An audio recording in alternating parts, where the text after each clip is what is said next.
Ya, pemirsa Tegar TV dimanapun Anda berada, dialog spesial kita menarik ini pemirsa. Banyak hal yang sudah disampaikan oleh Kepala OJK Lampung, Bapak Otto Fitriandi terkait penipuan dan perlindungan konsumen. Kita akan lanjutkan pada sesi ketiga ini pemirsa. Ini Pak Otto, ini menarik ini Pak Otto. Apa yang disampaikan Pak Otto di sesi kedua, kita lanjutkan pada sesi ketiga. Terkait jenis penipuan apa saja yang saat ini ditangani oleh lembaga IASC. Silakan Pak. Pada poinnya sebenarnya jenis penipuan yang ditangani, yang dapat dilaporkan melalui IASC adalah semua penipuan yang terkait dengan transaksi jasa keuangan.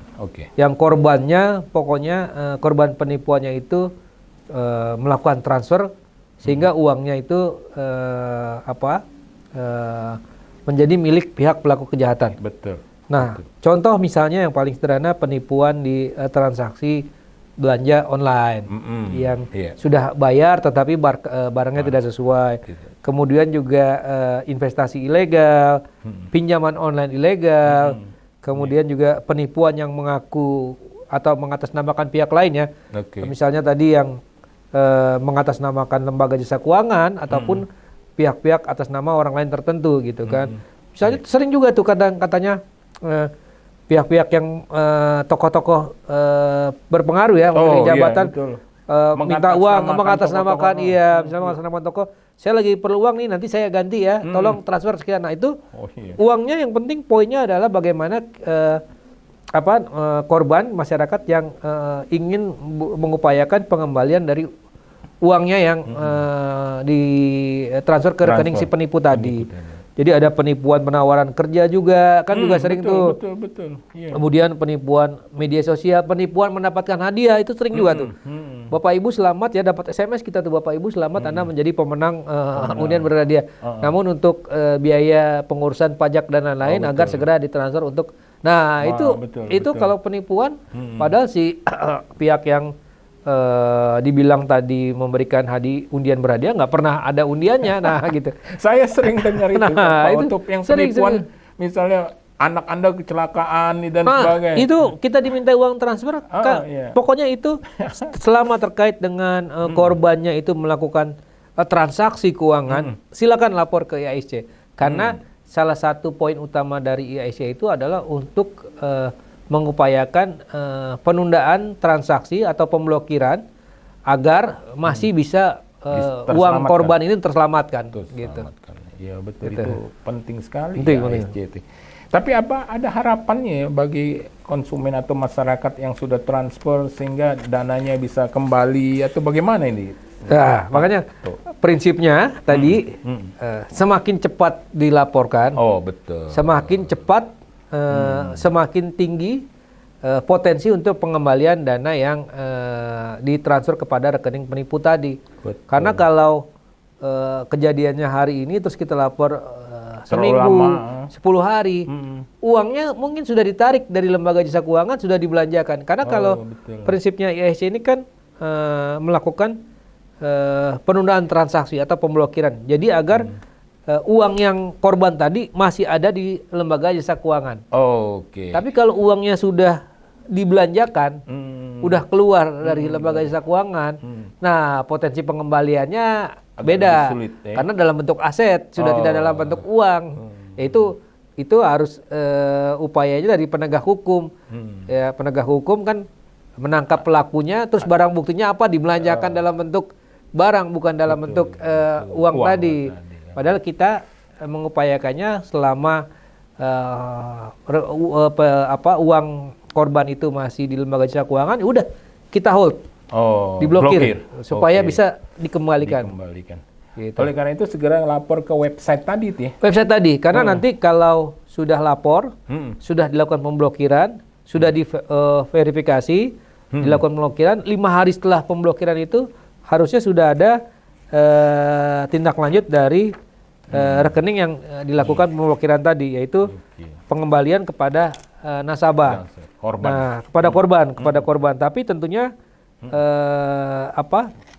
melihat situasi kasusnya juga. Karena ada juga gini. Maksudnya korbannya itu tidak satu. korbannya lebih dari satu. Betul. Misalnya korbannya lebih dari satu, rekening yang digunakan oleh si pelaku kejahatan tadi menampung dari beberapa rekening, betul. menampung dari beberapa transaksi korban-korban yang ada. Jadi ada yang udah dibelanjakan, ada yang belum, sehingga misalnya tadi ada 10 orang korban, ya masing-masing 1 juta. Nah harusnya kan masuk ke rekening 10 juta. Tetapi ternyata ada yang udah dibelanjakan 2 juta, tinggal 8 juta. Nah pengembaliannya ini kan harus ada kesepakatan bersama. Iya. Apakah mau dibagi rata? Kalau misalnya uang yang jumlahnya dikirim sama dibagi rata, 8 dibagi 10 enak. Tapi kalau ada yang 2 juta, lebih, ada beda-beda. Nah, pengembaliannya tentu harus berdasarkan kesepakatan semua korban dulu. Nah, itu yang mungkin agak butuh waktu proses ya, gitu. Artinya kalau saya dengar dari Pak Oto itu semakin cepat pengaduan. Semakin cepat pengaduan, semakin tinggi uang kita kembali gitu. Semakin mudah tertangani ya. Semakin mudah tertangani. Karena tadi kan tujuan utamanya itu adalah untuk pemblokiran. Pemblokiran penundaan transaksi. Pemblokiran agar korban ini punya harapan untuk mendapatkan pengembalian uangnya gitu. Yang menarik lagi website ini Pak Oto disampaikan lagi Pak Oto. Ya, websitenya adalah iasc.ojk.go.id. Gampang kok. Di situ diminta nanti data pelaporan-pelaporan, fotokopi, foto KTP, foto bukti rekening atau screenshot bukti rekening kita, foto bukti transfer itu kan, dan juga bukti percakapan, mungkin chat WA atau apapun itu, atau sosial media yang dari si pelaku dengan korban, dan yang terakhir bukti-bukti lainnya yang apabila dimiliki oleh si korban. Oke, menarik ini Pak Oto. Ya, kita sebelum berakhir di sesi ketiga ini ada pertanyaan juga yang menarik ini Pak Oto soal data terakhir itu. Data terakhir berapa banyak laporan penipuan yang sudah masuk dilaporkan masyarakat melalui IASC ini? Gini Pak. IASC itu sendiri kan soft launch-nya tuh di November 2024. November 2024. Ya, diresmikan kemudian di 10 Februari 2025. Ya. 10 Februari 2025. Baru sekitar 3 bulan, 4 betul, bulan. Betul. Iya. Data terakhir sampai dengan April kemarin 2025 itu jumlah laporan yang diterima sudah sebanyak 86.828 laporan. Itu nasional ya? Nasional. Nah, laporan itu ada yang melalui PUJK, Lembaga Jasa Keuangan, itu ada 59.000 lebih, ada yang langsung kepada IASC, 27.000 lebih. Ini berarti kita memang masih perlu nih edukasi kepada masyarakat IASC itu apa, seperti yang kita lakukan hari ini. Agar masyarakat juga lebih paham. Tapi banyak itu ya? Banyak. Jumlah rekening yang dilaporkan, kalau tadi laporannya itu 86.000, jumlah rekening yang dilaporkan sebenarnya lebih banyak lagi, 105 rekening. Jadi ini banyak kejadian pelakunya itu transfer ke beberapa rekening. Jadi ada 142.000 rekening. Jumlah rekening yang diblokir itu 37.000 lebih. Jadi dari 100 sudah ada yang diblokir ya? Iya, dari 142 tadi yang di rekening itu 37. Kalau pertanyaannya kenapa 37?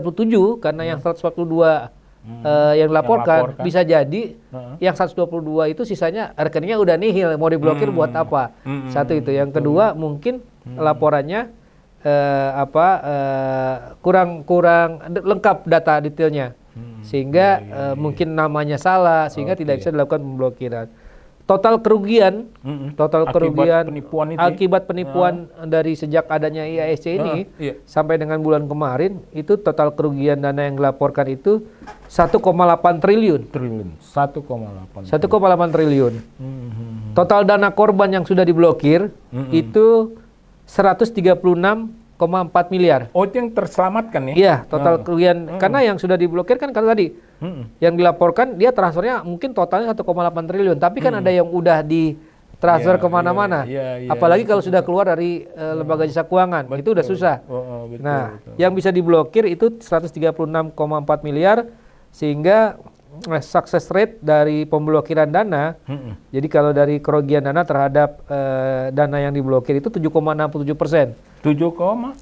67%. Oh, 67%. Tapi kalau success rate-nya dari pemblokiran rekening, jadi dari total rekening yang diblokir itu 136,4 miliar, ya. itu success rate dari pemblokiran rekening dari 37.000 rekening yang sudah diblokir, success rate-nya itu 26,19%. Oke. Tapi meskipun itu 26,19%, itu kalau IASC itu sebenarnya ada lembaga-lembaga lain di luar negeri yang mirip sama dengan fungsinya sama dengan IASC. 26% ini tergolong tinggi. Tinggi. Dibandingkan sukses rate dari pemblokiran dari yang udah rekening diblokir yang bisa diselamatkan 26,19% ini itu tergolong tinggi.